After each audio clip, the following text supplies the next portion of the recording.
Good morning, my dear students. It gives me great pleasure to talk to a student through video presentations like this as usual. In the previous video presentations meant for class 10 of CBSE, we have discussed some problems related to HCF and LCM and fundamental theorem of arithmetic also. In this particular video presentation, we'll deal with some problems related to irrational numbers. Before going into the details of irrational numbers, let us just think of some basic concepts behind this particular topic. You might have learned in lower classes taught by your teacher counting of numbers 1, 2, 3, 4, etc. Such numbers are called set of natural numbers. Set of natural numbers. Okay, we call it as first letter I'll use n. It starts from 1, 2, 3, it will go up to infinity. Okay, it will go on, it will go up to infinity. Okay, just imagine that you are giving 3 chocolates to a child and you are telling the child to count. The answer from the child will be, I have 3 chocolates. You take one from the child. Now you question, the child will answer, I have 2 chocolates with me. Take one from her again, from the child again. The child will answer, I have 1 chocolate with me. Take the last chocolate also from the child. In some cases, the child will cry. In some cases, the child will answer, I have no chocolate with me. In fact, just to represent absence of things, we introduce one more number called 0. Okay, we call absence of things. To represent absence of things, we introduce number called 0. 0 is introduced by we Indians. Okay, and along with 0, I have one more set. It is called set of whole numbers. Okay, we call it as W. Let it be 0, 1, 2, 3, along with all the numbers in set of natural numbers, along with 0, all the numbers 1, 2, 3, 4, etc., along with 0. Such a set is called set of whole numbers. Okay, just to take any two natural numbers or any two whole numbers, and if you add automatically, the result will be again a natural number or a whole number. Everybody knows such a property is called closure property, closure law in mathematics. Okay, addition is closed under set of natural numbers, set of whole numbers will be closed under addition. That's how we say normally. Okay, but while you think about subtraction, it is not so. If I subtract a smaller number from a bigger number, it will be definitely a natural number or a whole number, but it is not so in the reverse way. If I subtract a greater number from a smaller number, you know very well 2 minus 3, you have no answer. 3 minus 7, you have no answer. 8 minus 10, you have no answer. Okay, if you know it is minus 1, minus 4, etc. already, you will give the answer saying that answer is 2 minus 3 is minus 1, 3 minus 7 is minus 4. 8 minus 10 is minus 2. If you know, automatically the answer will be given by you. For just to introduce negative numbers along with the set of whole numbers, there was a necessity to introduce one more set, okay, called set of integers. Set of integers, okay, we call it as, okay, there is a special notation for this, I or Z, okay. Here it starts from minus infinity, minus 3, minus 2, minus 1, 0, 1, 2, etc. It will go to, from minus infinity, infinity. Okay, I repeat, 1, 2, 3, 4, etc. Such numbers are called set of natural numbers. And of course, absence of things is denoted by number 0. Okay, 1, 2, 3, 3 along 3, etc. up to infinity along with 0 is called set of whole numbers. And below 0, if I include negative numbers also, minus 1, minus 2, minus 3 up to minus infinity, such a set is called set of integers. Okay, Just imagine that you are going to have a sheet of paper, okay, to represent number 1. Okay, just fold it equally and unfold. I'll get 2 equal halves. Okay, I'll get this portion to represent 1 by 2, 1 by 2. And you can even make one more folding, and you'll have 4 equal halves. Each will be represented by 1 by 4, 1 by 4, etc. There is no provision to represent such. These are called fractions. Okay, there is no provision to represent such numbers in set of integers. Therefore, we represent one more set. Okay, Q is equal to set of rational numbers. Set of rational numbers. Okay, I call it as set of all numbers of the form P by Q, where Q not equal to 0, and PQ, or this is called element of, is an element of, okay, Z. If I divide one integer by another integer with denominator not equal to 0, such a set is called set of rational numbers. Okay, I repeat, if I divide one integer by another integer, okay, you mean to say where the denominator is not equal to 0, Q not equal to 0, P by Q or Q not equal to 0 or PQ are integers, such a number is called rational number. Set containing such numbers is called set of rational numbers. Okay, just listen carefully. In fact, just listen, a rational number can also be defined like this: any number having finite decimal or infinite recurring decimal is called a rational number. There is another definition for rational number. Okay, you can just verify by taking some simple examples. 1 by 2, it is reduced to 0.5. In example of finite decimal, it is example of finite decimal. Okay, it is example of finite decimal. Okay, now think about 0.3. Here 3 3s are 9, again 3 3s are 9, 3 keeps on repeating. Okay, I'll put a bar or dot in the first 3. Okay, if this is infinite recurring, the number 3 is getting recurred, infinite recurring decimal. Therefore, if I think of any number of the form P by Q, where PQ are integers and Q not equal to 0, it will come under only these two categories. Either it will end up at some state, it is called a finite decimal, or some number will get repeated, some decimal, after decimal point, some number will get repeated, recurring, repeated, everything is the same. Okay, therefore such number having finite decimal or infinite recurring decimal, such numbers are called rational numbers. Therefore, you have one more number called the numbers having any number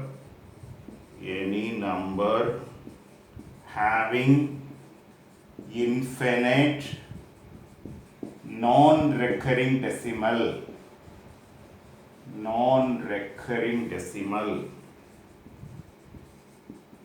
is called an irrational number. Okay, the example here will be, you can think about root 2, root 3, root 5, root 6, root 7, of course cube root of 2, cube root of 7. Okay, in fact square root of actually 1, 4, of course 9, 16 are called perfect squares. Root of 1 is 1, root of 4 is 2, root of 9 is 3, root of 16 is, in fact we'll say plus or minus also, you learn in higher classes.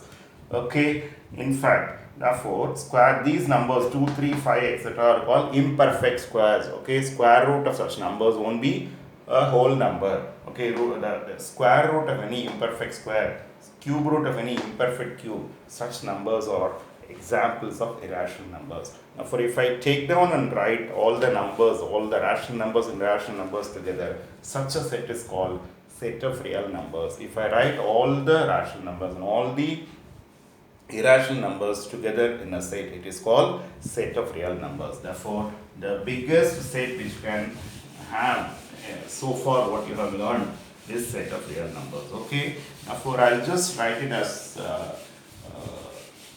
one contained in the other. Okay, just we'll start with set of natural numbers initially.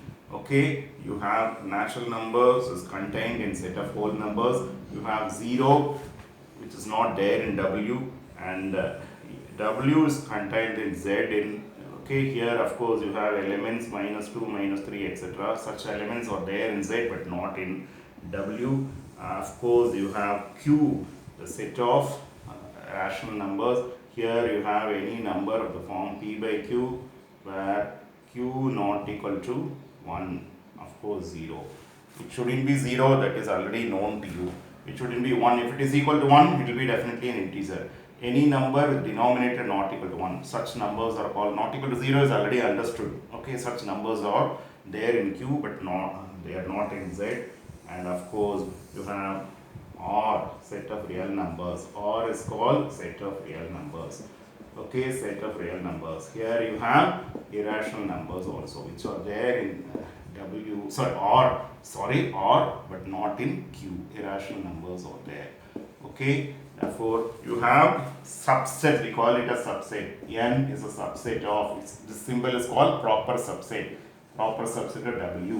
W is a proper subset of Z. Z is a proper subset of Q, and Q is a proper subset of R. By proper subset I mean I'll have at least one element here which is not here. 0 is here in W but not in N. Elements -1, -2, -3, infinitely many elements are Z but not in W. Any element of the form P by Q where Q not equal to 1 will be in Q. Of course not equal to 0 is understood. Okay, not equal to 1 will be in Q but not in Z. Okay, then of course all irrational numbers will be in R but not in Q. This is the order you will have normally in general. We start with set of natural numbers. We have elements 1, 2, 3, 4, etc. Okay, 1, 2, 3, 4, etc. Here you have one more element 0 other than this. Okay, it is W. -1, -2 such elements or extra elements are there in Z. And any number of the form P by Q where Q not equal to 1, such elements are there in Q. And of course the number, all the irrational numbers will be there in R but not in Q. Okay, this is the order you are supposed to remember. Only after knowing this much, it's better for you to think about next possibility of results. Okay, just listen carefully. You have one theorem. Okay, we have one theorem. Okay, if a prime number divides a square, it divides a also. It divides a also. That is one small theorem. There is one small theorem. I'll take another pen. Just wait. Okay.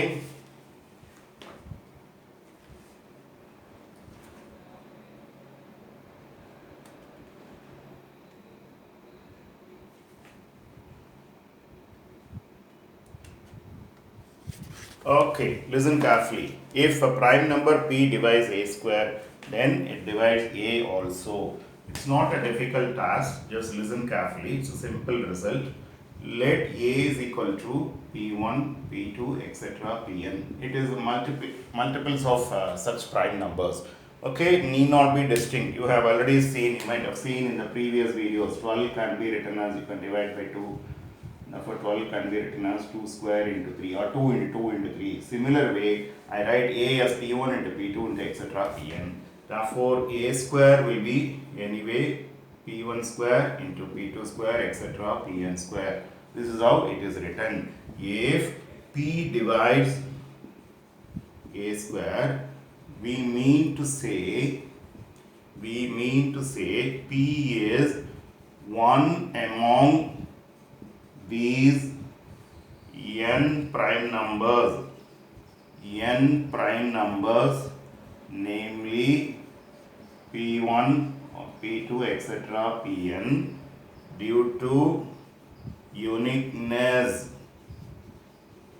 of fundamental theorem of arithmetic.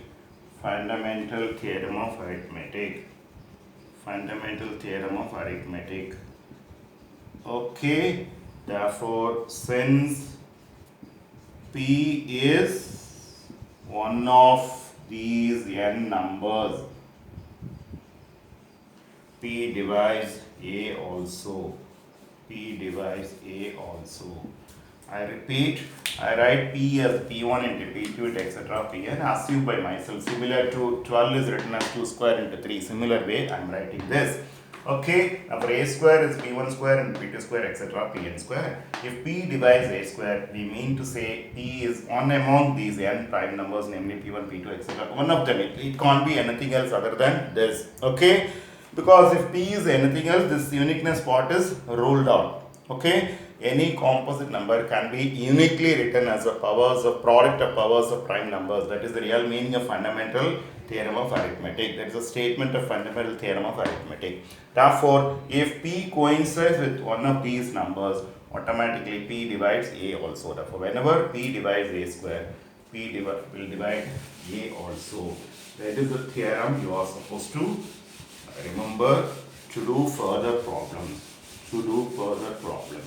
Okay, now we'll do one more problem. Just listen. Show that root 2 is irrational. Answer. Okay, let root 2 is equal to P by Q, where P, Q are integers, Q not equal to 0. Because any rational number will be of the form P by Q. You know very well, that is how rational number is being written.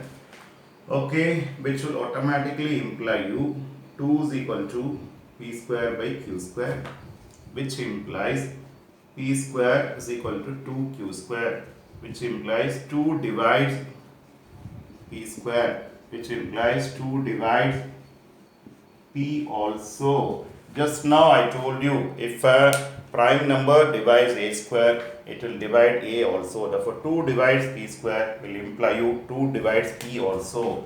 Therefore, I can write P is equal to some 2K, multiple of K. Okay, it will be, I can write P as a multiple of K.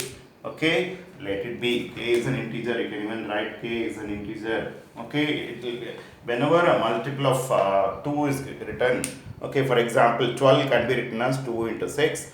Any multiple of 2 can be written as twice of a number, twice of another number. That is always possible. Okay, just listen. P is equal to 2K. Is it clear? Now listen carefully. Therefore, P square is equal to 2Q square now will imply you, just listen carefully, 4K square is equal to 2Q square implies 2Q square is equal to 2K square. Okay, which implies, 4K square. Q square is equal to 2K square implies 2 divides Q square. Here you are supposed to write at the beginning PQ have no common factor